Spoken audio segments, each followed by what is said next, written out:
ഇനി നമുക്ക് ഇപ്പോൾ പറഞ്ഞ ഈ മാക്രോ പ്രോസസ്സ് എങ്ങനെയാണ് സോഫ്റ്റ്വെയറിലെ ഇവല്യൂഷന് അപ്ലൈ ചെയ്യുന്നതെന്ന് നോക്കാം. അതാണ് ഇപ്പോൾ നിങ്ങൾ കാണുന്ന പോയിൻറ്റ്സ് ശ്രദ്ധിക്കുക. The majority of survivors have chosen to focus their products on improving their customers' macro process. എന്താണ് പ്രൊഡക്ട്സ് എന്തിനാണ് കസ്റ്റമറെ സാറ്റിസ്ഫൈ ചെയ്യിപ്പിക്കാൻ വേണ്ടിയിട്ട്, അല്ലെങ്കിൽ ഈ മാക്രോ പ്രോസസ്സിൽ കസ്റ്റമർക്ക് ഇമ്പ്രൂവ്മെൻറ്റിന് വേണ്ടിയിട്ടാണ് അവരവരെ പ്രൊഡക്റ്റിനെ ഓരോ മെജോറിറ്റി ആയിട്ടുള്ള സർവൈവേഴ്സും ചൂസ് ചെയ്യുന്നത്. പിന്നെ അതേപോലെ തന്നെ നെക്സ്റ്റ് വണ്ണാണ് ഓരോ അപ്പോൾ ഈ ലാർജ് സോഫ്റ്റ്വെയർസ് കാണുന്നുണ്ടെങ്കിൽ ഒന്നിൽ കൂടുതൽ മാക്രോ പ്രോസസ്സ് എന്ത് ചെയ്യുന്നുണ്ട്, സെർവ് ചെയ്യുന്നുണ്ട്. അല്ലാത്ത ചെറുതാണെന്നുണ്ടെങ്കിൽ എന്തായിരിക്കും, ഒരു മാക്രോ പ്രോസസ്സിൽ ഒരു സ്മോൾ പോർഷൻ മാത്രമേ അവരെ അഡ്രസ്സ് ചെയ്യുള്ളൂ. അപ്പോൾ ലാർജ് സോഫ്റ്റ്വെയർസ് ആണെങ്കിൽ കൂടുതൽ ഏരിയാസിനെ ഫോക്കസ് ചെയ്യും. പിന്നെ നെക്സ്റ്റ് വണ്ണാണ് ഇപ്പോൾ പുതിയ കമ്പനീസ് അല്ലെങ്കിൽ ലാർജ് ഫേംസൊക്കെ ഈ സോഫ്റ്റ്വെയർ എന്താണ് അത്രയും മാക്രോ പ്രോസസ്സിനെ ടാർഗറ്റ് ചെയ്തിട്ടാണ് യൂസ് ചെയ്യുന്നത്. എന്തിനു വേണ്ടിയിട്ട്? Actually it is for the future purpose. ഫ്യൂച്ചറിൽ എന്താണ് അവരുടെ പേർപ്പസ്? എന്താ? ഈ 3 മാക്രോ പ്രോസസ്സ് മെയിൻലി എന്തിനു വേണ്ടിയിട്ട് ഡ്രൈവ് ചെയ്യുന്നത്? എൻ്റർപ്രൈസിൻ്റെ ഗ്രോത്തിന് വേണ്ടിയിട്ടാണ് ഡ്രൈവ് ചെയ്യുന്നത്. അപ്പോൾ ഫ്യൂച്ചറിലേക്ക് എൻ്റർപ്രൈസിൻ്റെ ഗ്രോത്തിന് വേണ്ടിയിട്ട് ഇവർ എന്ത് ചെയ്യും, ഈ സോഫ്റ്റ്വെയർസ് മാക്സിമം യൂസ് ചെയ്ത് മാക്സിമം 3 മാക്രോ പ്രോസസ്സിൽ മാക്സിമം ഇൻവോൾവ് ചെയ്യിച്ചിട്ട് മാക്സിമം ഗ്രോത്ത് ക്രിയേറ്റ് ചെയ്യാൻ വേണ്ടിയിട്ട് നോക്കും. അതാണ് മാക്രോ പ്രോസസ്സ് അപ്ലൈ ചെയ്യുന്നത്. ഇനി നെക്സ്റ്റ് ടോപ്പിക് നോക്കാം. The software winners in a macro process. നമ്മളീ പറഞ്ഞ ഈ സോഫ്റ്റ്വെയർ മാക്രോ പ്രോസസ്സിലെ സോഫ്റ്റ്വെയർ വിന്നേഴ്സ് ഏതൊക്കെയാണെന്ന് പറയുന്നത്. അതിൽ ഫസ്റ്റ് വണ്ണാണ് ഫങ്ഷണൽ പെർഫോമൻസ്. നിങ്ങളിത് മാത്രം എഴുതരുത്, ഇതിൻ്റെ എക്സ്പ്ലനേഷനും കൂടി നോട്ടിൽ എഴുതുക. ഫങ്ഷണൽ പെർഫോമൻസ് എന്ന് പറഞ്ഞിട്ടുണ്ടെങ്കിൽ actually it is important to customers. അതായത് കസ്റ്റമേഴ്സിന് അവർക്ക് കോമ്പറ്റേറ്റീവ് അഡ്വാൻറ്റേജ് കിട്ടുകയാണ്. എങ്ങനെയാണ്? By the capabilities. അതായത് ഡിഫറെൻ്റ് ആയിട്ടുള്ള റോ ഫങ്ഷണൽ പെർഫോമൻസ് ചെയ്യുന്നതോട് കൂടി റോ ഫങ്ഷണൽ പെർഫോമൻസ് പറ്റുന്നെങ്കിൽ അതായത് പ്രൈസ്, പ്രൊഡക്റ്റിൻ്റെ പ്രൈസ് ആണെങ്കിലും അല്ലെങ്കിൽ ഇൻ്റഗ്രേറ്റഡ് ഫാഷൻസ് ആണെങ്കിലും പലതരത്തിലുള്ള സംഭവങ്ങൾ എന്ത് ചെയ്യും, അവൈലബിൾ ആക്കി കൊടുക്കും കസ്റ്റമേഴ്സിന്. അതെന്താണ്? പരസ്പരമുള്ള കോമ്പറ്റീഷൻ കൊണ്ടാണ് അത് ചെയ്തു കൊടുക്കുന്നത്. അതുകൊണ്ട് തന്നെ കസ്റ്റമേഴ്സിനാണ് എന്താണ് അതിനുള്ള അഡ്വാൻറ്റേജ് കിട്ടുന്നത്. അപ്പോൾ അതാണ് ഫങ്ഷണൽ പെർഫോമൻസ് പറയുന്നത്. നെക്സ്റ്റ് വണ്ണാണ് integration with other macro process. ഒരു മാക്രോ പ്രോസസ്സ് എന്താണ് മറ്റൊന്നിനായിട്ട് ഈസി ആയിട്ട് എന്ത് ചെയ്യും, ഇൻ്റഗ്രേറ്റ് ചെയ്യും. അങ്ങനെ ഈസി ആയിട്ട് ഇൻ്റഗ്രേറ്റ് ചെയ്യുമ്പോൾ നമുക്ക് എന്താണ് പ്രൊഡക്റ്റിൻ്റെ വാല്യൂ ഈസി ആയിട്ട് എന്ത് ചെയ്യാൻ പറ്റും, ഇംപ്ലിമെൻറ്റ് ചെയ്യാൻ പറ്റും. ഈ ഇൻ്റഗ്രേഷൻ എന്ന് പറഞ്ഞിട്ടുണ്ടെങ്കിൽ ശരിക്കും ഈ മാക്രോ പ്രോസസ്സിൽ വരുന്ന ഇൻ്റഗ്രേഷൻ എന്ന് പറഞ്ഞിട്ടുണ്ടെങ്കിൽ ഒരു സപ്ലൈ ചെയിനെ സംബന്ധിച്ചിടത്തോളം ഈസിലി ആയിട്ട് ഡിസിഷൻസ് എടുക്കാൻ പറ്റും. ഡിസിഷൻസ് ഈസിലി ആയിട്ട് എടുക്കാൻ എന്ത് ചെയ്യുന്നുണ്ട്, ഈ ഇൻ്റഗ്രേഷൻ ഹെൽപ്പ് ചെയ്യും. കാരണം ഒരു മാക്രോ പ്രോസസ്സ് മറ്റൊരു മാക്രോ പ്രോസസ്സിനെ ഈസിലി ആയിട്ട് എന്ത് ചെയ്യാണ്, ഇൻ്റഗ്രേറ്റ് ചെയ്യാൻ അല്ലെങ്കിൽ അപ്ലൈ ചെയ്യാൻ നമുക്ക് പറ്റുമ്പോൾ എന്താണ് കസ്റ്റമേഴ്സിനും ഇമ്പോർട്ടൻ്റ് ആണ്. അതേപോലെ തന്നെ ഈസിലി ഡിസിഷൻസ് എടുക്കാനും പറ്റും. പിന്നെ അതേപോലെ തന്നെ എന്ത് പ്രോബ്ലംസ് ഉണ്ടെങ്കിലും അതിൻ്റെ സൊല്യൂഷൻ എന്താണ്, ഈ 3 മാക്രോ പ്രോസസ്സിലും ഈസിലി ആയിട്ട് സൊല്യൂഷൻസ് കാണാനും പറ്റും. നെക്സ്റ്റ് ആണ് strengthen of the software firms ecosystem. അതായത് സ്ട്രെങ്ത് ഓഫ് സോഫ്റ്റ്വെയറിൻ്റെ സ്ട്രെങ്ത് എന്ത് ചെയ്യുന്നുണ്ട്, ഒരു ഇക്കോസിസ്റ്റത്തിനെ ഫേം ആക്കുകയാണ് ചെയ്യുന്നത്. അങ്ങനെ പറഞ്ഞിട്ടുണ്ടെങ്കിൽ എന്താണ്, ഇങ്ങനെ ഈ ഒരു ഫേം ആയിട്ടുള്ള ഒരു ഇക്കോസിസ്റ്റം ആകുമ്പോൾ എന്ത് ചെയ്യുന്നുണ്ട്, ശരിക്കും ഇത് പ്രൊവൈഡ്സ് എന്തിനു വേണ്ടിയിട്ടാണ്, selling and implementing software easily ആയിട്ട് പ്രോഡക്റ്റ് സെയിൽ ചെയ്യാനും അതേപോലെ തന്നെ സോഫ്റ്റ്വെയർസ് ഇംപ്ലിമെൻറ്റ് ചെയ്യാനും ഹെൽപ്ഫുള്ളാണ്. അതേപോലെ തന്നെ കസ്റ്റമേഴ്സിനെ സംബന്ധിച്ചിടത്തോളാണെങ്കിലും അല്ലെങ്കിൽ ഒരു ഫേമിനെ സംബന്ധിച്ചിടത്തോളം അവിടെയുള്ള ആളുകൾക്ക് റീട്രെയിനിങ് കൊടുക്കാനും അല്ലെങ്കിൽ റീഇൻറ്റഗ്രേഷൻ എഫേർട്ട് എടുക്കാനും ഒക്കെ ഈ ഒരു എന്താ പറയുക സ്ട്രെങ്ത് ആയിട്ടുള്ള നല്ല സ്ട്രോങ് ആയിട്ടുള്ള സോഫ്റ്റ്വെയർ ഹെൽപ്പ് ചെയ്യുന്നുണ്ട്. അതേപോലെ തന്നെ ഒരു കമ്പനീനെ സംബന്ധിച്ചിടത്തോളം അവിടുത്തെ കസ്റ്റമേഴ്സിന് എന്താ പറയുക ഭയങ്കര സപ്പോർട്ടായിരിക്കും. എന്തിനു വേണ്ടിയിട്ടാണ് ശരിക്കും സപ്പോർട്ട് എന്ന് പറയുമ്പോൾ എന്ത് സപ്പോർട്ടാണ് ഉദ്ദേശിക്കുന്നത്, during the implementation and down the road. ഒരു പ്രോഡക്റ്റ് ഇറങ്ങിക്കഴിഞ്ഞാൽ ആ പ്രോഡക്റ്റിനെ ഇറക്കാനും ആ പ്രോഡക്റ്റിൻ്റെ നിലനിൽപ്പിനും അല്ലെങ്കിൽ അതിൻ്റെ ഇംപ്ലിമെൻറ്റേഷനൊക്കെ വേണ്ടിയിട്ട് അത് സ്ട്രെങ്തൻ ചെയ്യാൻ സംബന്ധിച്ചിടത്തോളം കസ്റ്റമേഴ്സിന് ഏറ്റവും കൂടുതൽ ഹെൽപ്ഫുള്ളാണ് നല്ലൊരു സോഫ്റ്റ്വെയർ ഉണ്ടെങ്കിൽ എന്നാണ് പറയുന്നത്. അപ്പോൾ ഇത് മൂന്നാണ് സാധാരണ രീതിയിൽ മാക്രോ പ്രോസസ്സിലുള്ള സോഫ്റ്റ്വെയർ വിൻഡോസ് എന്ന് പറയുന്നത്. ഇത് മൂന്നുമാണ് വരുന്നത്. ഇനി നെക്സ്റ്റ് നമുക്ക് പറയാനുള്ളത് 3 മാക്രോ പ്രോസസ്സ് നമ്മൾ പറഞ്ഞിരുന്നു. ജസ്റ്റ് പിക്ചറൈസ് ചെയ്ത് പറഞ്ഞിട്ടേ ഉള്ളൂ. ആ 3 മാക്രോ പ്രോസസ്സ് നിങ്ങൾക്ക് ഓർമ്മ ഉണ്ടെന്ന് വിചാരിക്കുന്നു. ഒന്ന് കസ്റ്റമർ റിലേഷൻഷിപ്പ് മാനേജ്മെൻ്റ് ആയിരുന്നു, രണ്ടാമത്തത് ഇൻറ്റേർണൽ സപ്ലൈ ചെയിൻ മാനേജ്മെൻറ്റും, മൂന്നാമത്തത് സപ്ലയർ റിലേഷൻഷിപ്പ് മാനേജ്മെൻറ്റുമാണ്. ഇനി ഇതിൻ്റെ മൂന്നിൻ്റെയും ഡീറ്റെയിൽഡ് ആയിട്ടുള്ള സ്റ്റഡീസാണ് നെക്സ്റ്റ് ടോപ്പിക്ക് വരുന്നത്. അപ്പോൾ ഇതിൻ്റെ മൂന്നിൻ്റെ ഡീറ്റെയിൽ സ്റ്റഡി നമുക്ക് നോക്കാം. അപ്പോൾ കസ്റ്റമർ റിലേഷൻഷിപ്പ് മാനേജ്മെൻറ്റ് നോക്കാം. നമ്മൾ ആദ്യം ഇതിനെക്കുറിച്ച് 2 കാര്യങ്ങൾ ഓൾറെഡി പറഞ്ഞിരുന്നു. ഇതൊരു ഡൗൺ സ്ട്രീം ആണെന്നും ഇതൊരു കസ്റ്റമറും അതുപോലെ തന്നെ എൻ്റർപ്രൈസും തമ്മിലുള്ള റിലേഷൻഷിപ്പാണെന്ന് നമ്മൾ ആദ്യം തന്നെ പറഞ്ഞു കഴിഞ്ഞിരുന്നു. അപ്പം ഇവിടെ നമുക്ക് ജനറലി അറിയാവുന്ന കാര്യം തന്നെയാണ്. ആക്ച്വലി എന്താണ് customers generate demand and they facilitates transmissions and they tracking the orders. അതിനെക്കുറിച്ച് നമുക്ക് എന്താണ് ഓൾറെഡി ക്ലിയർ ആയിട്ടുള്ള കാര്യമാണ്. അതുപോലെ തന്നെ ഇവിടെയാണ് എന്ത് സംഭവിക്കുന്നത്, the result in demand and also the demand will create the sales of the organization, and if the process is very low there will be the poor customer experiences and the order are not processed and executed effectively. അപ്പോൾ ഇത്രയും കാര്യങ്ങൾ ഞാൻ general ആയിട്ടുള്ള കാര്യങ്ങളാണ് പറഞ്ഞത്. ഇനി നമുക്ക് പോയിന്റിലേക്ക് പോകാം. ഇനി ഇവിടെ ഇതിൽ ഈ CRMലുള്ള കീ പ്രോസസ്സ് 4 എണ്ണമാണ് നടക്കുന്നത്. ഫസ്റ്റ് വണ്ണാണ് മാർക്കറ്റിംഗ്. നിങ്ങൾക്ക് എല്ലാവർക്കും അറിയാം മാർക്കറ്റിംഗ് എന്ന് പറഞ്ഞിട്ടുണ്ടെങ്കിൽ എന്താണ്, നമ്മൾ എന്താണോ ഡിസൈഡ് ചെയ്യുന്നത് അത് നമ്മൾ ടാർഗറ്റഡ് കസ്റ്റമേഴ്സിൽ എത്തിക്കുക. ഏതായിരിക്കണം നമ്മൾ targeted customers and what's the product to offer and what will be the price and how to manage the actual campaigns targeting customers. ഇതൊക്കെ നമ്മൾ നോട്ട് ചെയ്യലാണ് ഫസ്റ്റ് വരുന്നത്. ഈ ഒരു സ്ഥലത്താണ് നമ്മൾ സക്സസ്ഫുൾ സോഫ്റ്റ്വെയർസ് നമ്മൾ യൂസ് ചെയ്യുന്നു മാർക്കറ്റിംഗ് പർപ്പസിന് വേണ്ടി. നമ്മളെ പ്രൈസിങ്, പ്രൊഡക്റ്റ് പ്രോഫിറ്റബിലിറ്റി അല്ലെങ്കിൽ കസ്റ്റമർ പ്രോഫിറ്റബിലിറ്റി ഒക്കെ ഇതിലാണ് നമ്മൾ തീരുമാനിക്കുന്നത്. ഇനി നെക്സ്റ്റ് സെക്കൻഡ് സ്റ്റെപ്പ്, നമ്മൾ മാർക്കറ്റ് ചെയ്തു നമ്മൾ പ്രൊഡക്റ്റ് ആ കസ്റ്റമറിലേക്ക് നമ്മൾ അറിയിച്ചു കഴിഞ്ഞ് കഴിഞ്ഞാൽ നെക്സ്റ്റ് സംഭവിക്കുന്ന പ്രോസസ്സാണ് സെൽ. ആ പ്രൊഡക്റ്റ് എന്ത് ചെയ്യും, നമ്മൾ actual sale is happening between the customer and the enterprise. നമ്മളെ പ്രൊഡക്റ്റ് എന്ത് ചെയ്യുന്നു, അവർക്ക് സെൽ ചെയ്യുന്നു. Who to sell and what to sell is to be decided in this process. അപ്പോൾ ഇതിന് വേണമെങ്കിൽ നമുക്ക് ചിലപ്പോൾ സെയിൽസ് പ്രോസസ്സ് വേണമെങ്കിൽ നമുക്ക് സെയിൽസ് ഫോഴ്സിന് ആവശ്യം ഉണ്ടാവും.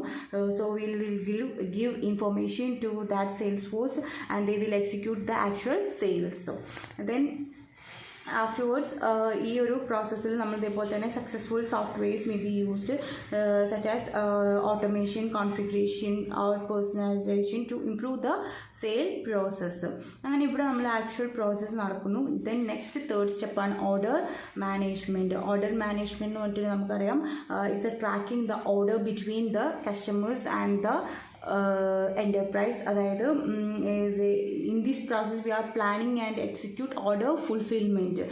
In this process it's also a demand offered by the customer and the supply is given by the enterprise. അപ്പോൾ ഈ ഒരു സ്റ്റേജിൽ ഇതുപോലെ തന്നെ നമ്മൾ എന്ത് ചെയ്യുന്നു, പല സോഫ്റ്റ്വെയർസ് യൂസ് ചെയ്യുന്നു. ജസ്റ്റ് ലൈക്ക് ERP സിസ്റ്റം ഒക്കെ നമ്മൾ യൂസ് ചെയ്തിട്ട് എന്ത് ചെയ്യുന്നു, നമ്മളെ പ്രോഡക്റ്റിൻ്റെ ഓർഡർ എടുക്കുന്നു. ആ ഓർഡർ ഫുൾഫിൽ ചെയ്യാണ് ഈ ഒരു സ്റ്റേജിൽ നമ്മൾ ചെയ്യുന്നത്. നെക്സ്റ്റ് ഫോർത്ത് സ്റ്റേജാണ് call service centre. Call service centre എന്ന് പറഞ്ഞിട്ടുണ്ടെങ്കിൽ എന്താണ്, it's a point of contact between the customer and the company. ഈ ഒരു പ്രോസസ്സിൽ എന്ത് നടക്കുന്നു, കസ്റ്റമേഴ്സ് ഓർഡർ പ്ലേസ് ചെയ്യുന്നു, they suggest product, they solve the problems and also provide information about the order status. അതുപോലെ തന്നെ they are also using different softwares for this purpose also for providing the call centre purpose. അതായത് കസ്റ്റമേഴ്സിനെ maximum satisfy ചെയ്യിപ്പിക്കാൻ വേണ്ടിയിട്ട് നമുക്ക് വേണ്ട രീതിയിലുള്ള services ഒക്കെ നമ്മൾ യൂസ് ചെയ്യുന്നു. അപ്പോൾ ഇതൊക്കെയാണ് കസ്റ്റമർ റിലേഷൻഷിപ്പ് മാനേജ്മെൻറ്റിന് വരുന്ന 4 സ്റ്റേജസ്. ഈ 4 സ്റ്റേജസ് ഇതിൻ്റെ മുന്നേ നിങ്ങൾ കേട്ടിട്ടും പരിചയമുള്ള സബ്ജക്റ്റ് ആണെന്നുള്ളത് എനിക്കറിയാം. സോ ഇനി നെക്സ്റ്റ് താഴെ പറയുന്നത് ഈ CRMൻ്റെ കുറച്ച് ഫീച്ചേഴ്സിനെ കുറിച്ചിട്ടാണ് പറയുന്നത്. ഇത് ക്വസ്റ്റ്യൻ ചോദിക്കുന്നത് നമുക്ക് പോയിന്റ് വേറെ ഇത് വേറെ അല്ല, ജസ്റ്റ് ഈ പോയിന്റ്സ് സെപ്പറേറ്റ് നോട്ട് ചെയ്യുക. ഇത് മാത്രമേ ചുറ്റും നിങ്ങൾ അത് മാർക്കിന് ബേസ് ചെയ്തുകൊണ്ട് നിങ്ങൾ ആൻസർ എഴുതാം. ആൻഡ് നെക്സ്റ്റ് ഇതിൻ്റെ ചെറിയൊരു ഫീച്ചേഴ്സാണ് പറയുന്നത്. ഈ CRM ആണ് ഇതിൻ്റെ actually it's A starting point ആണ്. അതേപോലെ തന്നെ ഈ CRMനെ സംബന്ധിച്ചിടത്തോളം പറഞ്ഞാൽ കസ്റ്റമർ റിലേഷൻഷിപ്പ് എന്ന് പറഞ്ഞാൽ it's a fast growing, because customer is the king in the market നമുക്ക് തന്നെ അറിയാം. So it's a fast growing process. And third one, internal ഓപ്പറേഷനാണ് നടക്കുന്നത്, പുറമേക്കുള്ളതല്ല, ഇൻറ്റേർണൽ ആയിട്ടുള്ള പ്രോസസ്സാണ് നടക്കുന്നത്. Because it will generate the revenue to the market, revenue to the enterprise. നമുക്കറിയാം ഒരു കമ്പനി നമ്മൾ നേരത്തെ പറഞ്ഞിട്ടുള്ള ഒരു ടേമാണ് സപ്ലൈ ചെയിൻ സർപ്ലസ് എന്നൊക്കെ പറഞ്ഞിട്ടുള്ള ടേംസ് നമ്മൾ ഇതിൻ്റെ മുന്നേ പറഞ്ഞിട്ടുണ്ട്, മറന്നിട്ടില്ല വിചാരിക്കുന്നു. ആ സപ്ലൈ ടേം സർപ്ലസിലൊക്കെ നമ്മൾ പറഞ്ഞു ഡിമാൻഡും അതേപോലെ തന്നെ റവന്യൂ, ഇത് രണ്ടും കൂടി ചേരുന്ന സമയത്താണ് നമ്മളെ കമ്പനിക്ക് പ്രോഫിറ്റ് ഉണ്ടാകുന്നതിനെ കുറിച്ചുള്ള കാര്യങ്ങളൊക്കെ ഓൾറെഡി പറഞ്ഞു. ഇതൊക്കെ ജനറേറ്റ് ചെയ്യുന്ന പ്ലേസാണ് ഈ CRMൽ നടക്കുന്നത്. അതുപോലെ തന്നെ ഈ CRMന് വേണ്ടിയിട്ട് യൂസ് ചെയ്യുന്ന ഡിഫറെൻറ്റ് സോഫ്റ്റ്വെയർസാണ് ERP, ഒറാക്കിൾ ആൻഡ് SAP. അതേപോലെ തന്നെ ഒരു കാര്യം കൂടി പ്രത്യേകം ശ്രദ്ധിക്കുക, ഇത് ആദ്യമായിട്ട് ക്രിയേറ്റ് ചെയ്തിട്ടുള്ളത് 1990 to 2000s ഉണ്ടായിട്ടുള്ളത്. സിബിൽ റോസ് ആണ് ഇത് ക്രിയേറ്റ് ചെയ്ത സിസ്റ്റത്തിൻ്റെ പേര് സിബിൽ സിസ്റ്റം ആയിരുന്നു. പക്ഷേ 2005 ആയപ്പോഴത്തേന് ഇതിന് ചെറിയ ഡിഫിക്കൽട്ടീസ് ഒക്കെ തോന്നി തുടങ്ങിയപ്പോഴാണ് പിന്നീട് ഞാൻ നേരത്തെ മുന്നേ എഴുതിയിട്ടുള്ള ഒറാക്കിളും സാപ്പൊക്കെ വരാൻ തുടങ്ങിയത്. അപ്പോൾ അതാണ് കസ്റ്റമർ റിലേഷൻഷിപ്പ് മാനേജ്മെൻറ്റ്. ഇനി നെക്സ്റ്റ് സെക്കൻഡ് ടോപ്പിക്കിലേക്ക് നമുക്ക് പോവാം. ഇനി നെക്സ്റ്റ് വണ്ണാണ് ഇൻറ്റേർണൽ സപ്ലൈ ചെയിൻ മാനേജ്മെൻറ്റ്. നമ്മൾ ഓൾറെഡി പറഞ്ഞതാണ്, ഇത് ഒരു എൻ്റർപ്രൈസിൻ്റെ അകത്തുള്ള ഓപ്പറേഷൻ വിച്ച് ഈസ് ഇൻറ്റേർണൽ ഓപ്പറേഷൻസാണ് നമ്മളിതിൽ പ്ലാൻ ചെയ്യുന്നത്. സോ ഇതിൽ മെയിനായിട്ട് വരുന്ന പ്രോസസ്സ് എന്ന് പറഞ്ഞിട്ടുണ്ടെങ്കിൽ planning for and fulfilling a customers order തന്നെയാണ് വരുന്നത്. അപ്പോൾ ഇതിൽ വരുന്ന സ്റ്റെപ്സുകൾ നോക്കാം. ഫസ്റ്റ് വണ്ണാണ് സ്ട്രാറ്റജിക് പ്ലാനിങ്. നമുക്കറിയാം സ്ട്രാറ്റജിക് പ്ലാനിങ് എന്ന് പറഞ്ഞിട്ടുണ്ടെങ്കിൽ ഇതിൻ്റെ ഡീറ്റെയിൽ ആയിട്ടുള്ള സ്റ്റഡി നമുക്കിനി വരാൻ പോകുന്നുണ്ട് കേട്ടോ. സ്ട്രാറ്റജിക് പ്ലാനിങ്ങിൻ്റെ ഡീറ്റെയിൽഡ് സ്റ്റഡി നമുക്ക് വരാൻ പോകുന്നുണ്ട്. എന്നാൽ നമ്മൾ അറിഞ്ഞിരിക്കാൻ വേണ്ടി പറയുകയാണ്. Actually it is focused on the network design of the supply chain ആണ്. അതുപോലെ തന്നെ it is mainly discussion of this process and use of the IT ആണ് ഇതിൽ വരുന്നത്. സ്ട്രാറ്റജിക് പ്ലാനിങ് പറഞ്ഞിട്ടുണ്ടെങ്കിൽ ഫ്യൂച്ചറിലേക്ക് വേണ്ടിയിട്ടുള്ള ഭാവിയിലെ നെറ്റ്വർക്ക്സൊക്കെ നമ്മൾ പ്ലാൻ ചെയ്യലാണ്. നെക്സ്റ്റ് സെക്കൻഡ് വണ്ണാണ് ഡിമാൻഡ് പ്ലാനിങ്. ഡിമാൻഡ് പ്ലാനിങ് എന്ന് പറഞ്ഞു കഴിഞ്ഞാൽ നമുക്കറിയാം, നമ്മൾ ഓൾറെഡി പഠിച്ചിട്ടുള്ളതാണ്. It is the forecasting demand and analysing the impact on demand of demand management tools. Actually you know that the demand management tools are pricing and promotions. So it is also to be discussed and it is also used in the IT purpose. Then next one ആണ് supply planning. Supply planning എന്ന് പറഞ്ഞാൽ നമുക്കറിയാം demand കഴിഞ്ഞ് കഴിഞ്ഞാൽ സ്വാഭാവികമായിട്ടുള്ള next പ്രോസസ്സാണ് supply planning. And it's a planning process takes as an input the demand forecast produced by demand planning and the resources made available by the strategic planning and then produces an optimal plan to meet this demand. ഇതിൽ മെയിനായിട്ട് വരുന്നതാണ് factory planning and inventory planning capabilities ആണ് വരുന്നത്. ആ typically provided by supply chain planning process or supply chain planning softwares ആണ് ഇതിൽ വരുന്നത്. ഇനി നമ്മൾ ഈ ഡിമാൻഡ് ചെയ്ത കാര്യം നമ്മൾ സപ്ലൈ ചെയ്ത് കഴിഞ്ഞ് കഴിഞ്ഞാൽ പിന്നെ നെക്സ്റ്റ് വരുന്നതാണ് ഫുൾഫിൽമെൻ്റ് ആണ്. ഫുൾഫിൽമെൻറ്റിൽ വരുന്നത് നമുക്കറിയാം ഒരിക്കൽ once the place of supply the demand it must be executed. And the fulfillment process actually links each order to a specific supply sources and means of transportation. ഇതിൽ ഇതുപോലെ തന്നെ സോഫ്റ്റ്വെയർ ആപ്ലിക്കേഷൻസ് വരുന്നുണ്ട്. Fulfilment segment ആയിട്ടുള്ള മെയിനായിട്ട് fulfil ചെയ്യാൻ വേണ്ടി നമ്മൾ use ചെയ്യുന്നത് 2 ആപ്ലിക്കേഷൻസ് ആണ്. ട്രാൻസ്പോർട്ടേഷൻ ആൻഡ് വെയർ ഹൗസിംഗ് ആണ് വരുന്നത്. അപ്പം അതിന് ശേഷം നെക്സ്റ്റ് സ്റ്റെപ്പിലേക്ക് വരുമ്പോൾ ഫീൽഡ് സർവീസാണ്. After the product has been delivered to the customer it eventually must be serviced. നമുക്കറിയാം ഒരു പ്രോഡക്റ്റ് കസ്റ്റമർക്ക് കൊടുത്തു കഴിഞ്ഞാൽ, ഒരു മിക്സി വാങ്ങിയാൽ, ഒരു വാഷിംഗ് മെഷീൻ വാങ്ങിക്കഴിഞ്ഞാൽ, നമ്മൾ എന്ത് പ്രോഡക്റ്റ് നമ്മൾ പർച്ചേസ് ചെയ്ത് കഴിഞ്ഞാലും it must be service. Actually the service is a process focused on setting inventory levels for spare parts as well as scheduling service calls. ചില ആക്ച്വലി ഈ ഷെഡ്യൂളിംഗ് എന്ന് പറയുന്ന സമയത്ത് നമ്മൾ ശ്രദ്ധിക്കേണ്ടത് some of the scheduling issues may be there. Actually it is similar to the manner of aggregate planning and the inventory issues are the typical inventory management problems ഒക്കെ വരാനുള്ള chances ഉണ്ട്. അപ്പോൾ അതാണ് ഫീൽഡ് സർവീസ്.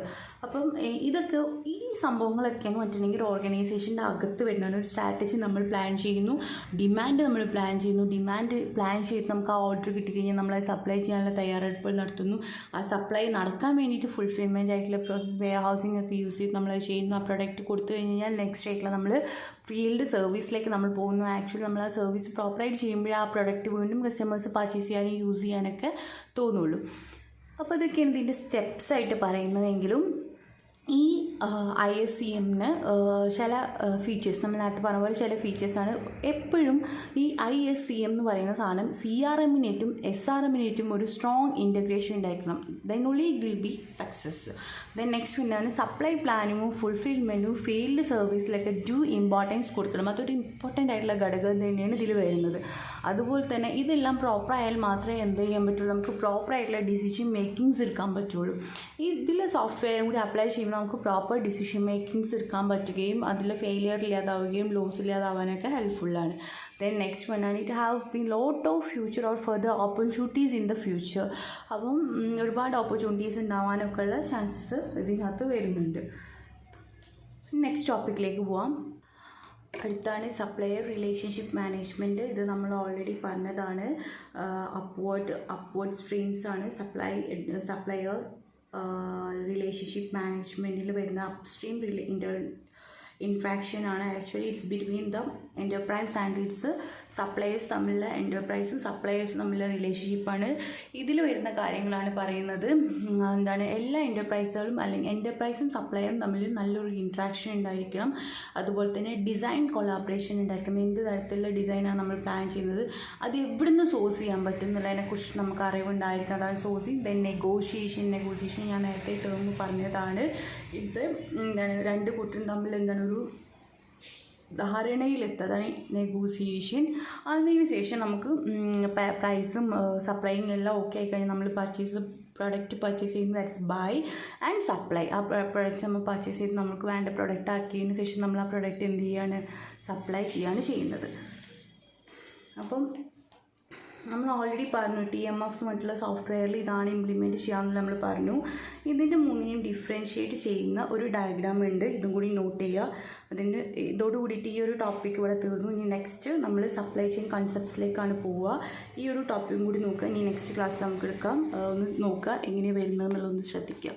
ഇതാണ് ഈ ഒരു diagram വരുന്നത്. നിങ്ങൾ നോട്ടിൽ എന്ത് ചെയ്യണം, വരച്ച് വെക്കണം. അത് SRMും ISCMും CRMും ഇത് കണ്ടോ, ഇത് വരച്ച് ഡിഫറെൻ്റായിട്ട് ഇപ്പോൾ പറഞ്ഞ സ്റ്റേജസ് തന്നെയാണ്. പക്ഷേ ഇതൊന്നും കൂടി വരച്ച് കറക്റ്റായിട്ട് ചെയ്ത് കഴിയുമ്പോൾ ഇതാ TMFൽ വരുന്ന കാര്യങ്ങളാണ് വരുന്നത്. അപ്പോൾ ഇത് കറക്റ്റായിട്ട് വരച്ച് ചെയ്ത് കഴിയുമ്പോൾ മാർക്ക് കൂടുതൽ സ്കോർ ചെയ്യാനൊക്കെ ഹെൽപ്പ് ചെയ്യും. അപ്പോൾ ഇതെന്തായാലും നിർബന്ധമായിട്ടും വരയ്ക്കാം. ഞാൻ പറഞ്ഞ കാര്യങ്ങൾ തന്നെയാണ്, പക്ഷേ ഒരു സിസ്റ്റമാറ്റിക് ആയിട്ടുള്ള രീതിയിൽ നിങ്ങൾക്ക് പഠിക്കാനും കുറച്ചും കൂടി ഈസി ആയിരിക്കും.